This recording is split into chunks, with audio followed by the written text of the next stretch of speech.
Do you feel like you're just turns away from winning, but just can't seem to get across that line? Or maybe you miss small mistakes on the board state that end up losing you that round.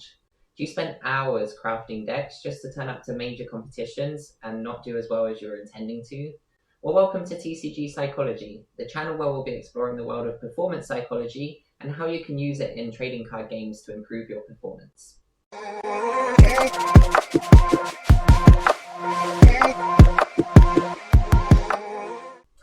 Hi TCG players, my name is Miles Castirais and I'm a sport and performance psychologist with experience of working with individuals and teams on increasing performance outcomes.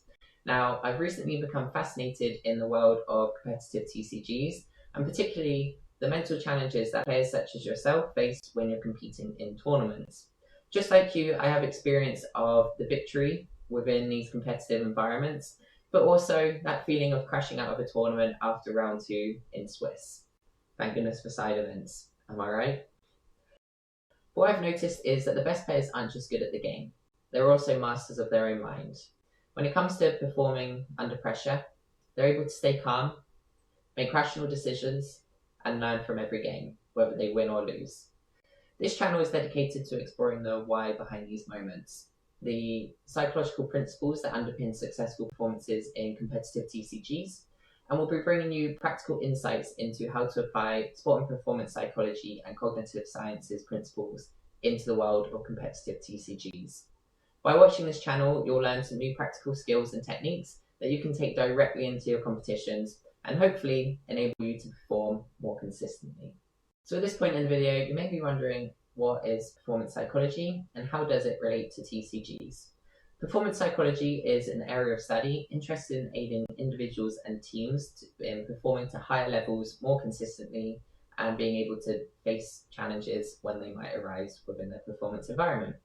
Poor performances or even performance breakdowns can occur when we're not adequately prepared to deal with the mental demands of our performance environment.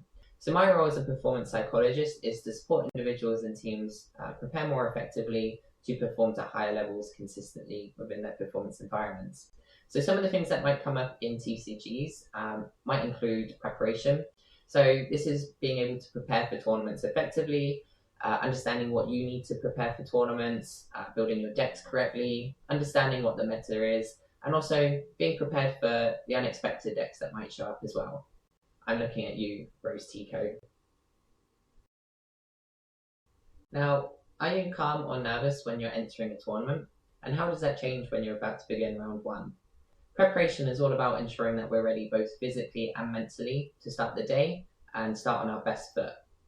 Another area that we'll be looking at is emotional regulation. Now, emotional regulation is all about being able to handle your emotions when they might come up. Judge. Now, there's different situations in TCGs where this might arise. For instance, you might top deck the completely wrong card, and the way that you respond to that can give your opponent some information. You may just have a game where you've made all the right decisions, your opponent just has all the right answers and ends up winning that game. How do you respond to that? If it's game 1, how are you then entering into game 2? Are you ready to go again with your game plan, or are you distracted by that last game? Emotions can get in the way of our performance, and being able to regulate them effectively can enable us to perform to higher levels when needed. We'll also be exploring decision making under pressure. Now, as you progress through the tournament, if we're looking at round 7, round 8, that's potentially 7 to 8 hours of gameplay that you've been performing under. And to get to that point is a feat in itself, but now this could be the difference between making top cut and leaving the tournament at the end of that round. So what are some skills and techniques that you can utilize to ensure that you're able to handle that pressure effectively and come out victorious rather than leaving the competition at that stage? Focus and concentration is obviously hugely important. Again, we're talking about long days of performance. You're going over those long rounds and continuously having to make decisions. Being able to focus on key details on the board state can be, again, the difference between making it to top cut or crashing out of the tournament as well. So we'll also look at skills and techniques that you can utilize to make sure that you're focused in on that competition when needed. Finally, there's other areas such as learning and adaptation that we will explore. And this is really important because, as you know, there's a lot of RNG in TCGs. When it comes to dealing with that RNG, we need to learn from how we put our decks together, the lines of play that our opponent have been playing, and how we might counter those situations in future games against similar decks. So being able to learn and adapt from each experience is really important for that long-term success in TCG competitions. Performance psychology is important, and you might make points such as, I just need better cards for my deck, or I need to learn from my mistakes. And while those are certainly valid points, consider this. Even the best decks can't win if your mind isn't in the game. Getting overly frustrated can lead to misplays. Overconfidence can lead to carelessness, and decision paralysis might occur in key moments. Decision paralysis can hit anyone at any moment, and I've been there myself where I've been in a key moment of the game and there's so many decisions to make on what's going on that board state.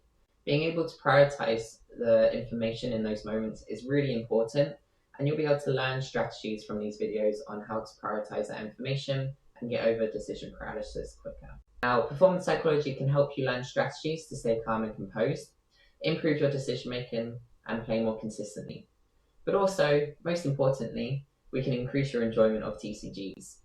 I know I play TCGs for fun, and part of that enjoyment is being competitive and performing to my best at TCG tournaments.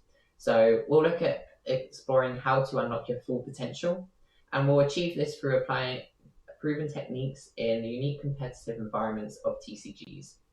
I will use my background knowledge in performance psychology and combine this with my knowledge of the competitive TCG environment to bring you key techniques and skills that you can apply directly into your performance. So some videos that we might be covering include how to effectively prepare for tournaments, how to deal with tournament nerves, how to increase confidence, and how to adapt to a changing board state. Now, when it comes to these videos, we'll be using real-world TCG examples to keep it focused on the TCG competitive environment. When possible, we'll interview pro players from various TCGs to explore how they navigate the mental challenges that they face in their own performances, and we'll share skills and experiences that you can practice within your TCG environments yourself. Our goal is not just to help you win more, but also to enjoy the journey, learn from every game, and become the best TCG player that you can be. If you're ready to master the mind game meta and improve your performance in TCGs, then make sure you're subscribed to TCG Psychology down below and turn on notifications so that you don't miss our upcoming videos. I'd love to hear from you in the comments below. What's one mental challenge that you face when playing TCGs? This will give me some good topic ideas for future videos. Also, feel free to share this video with your local TCG community and anyone that you think might benefit from a stronger mental game. Finally, feel free to submit your own recordings of TCG games that I can use on this channel. I'll be breaking those down and discussing psychological principles that might apply to those situations that you share.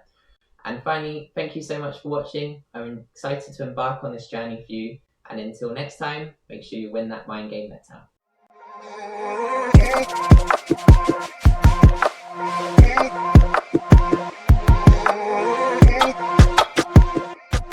And if you feel like looking into this topic a little bit further, then feel free to visit my website milescassieryce.com/TCGs, where I have linked a free 30-page mental skills guide for you to download and look through at your own convenience.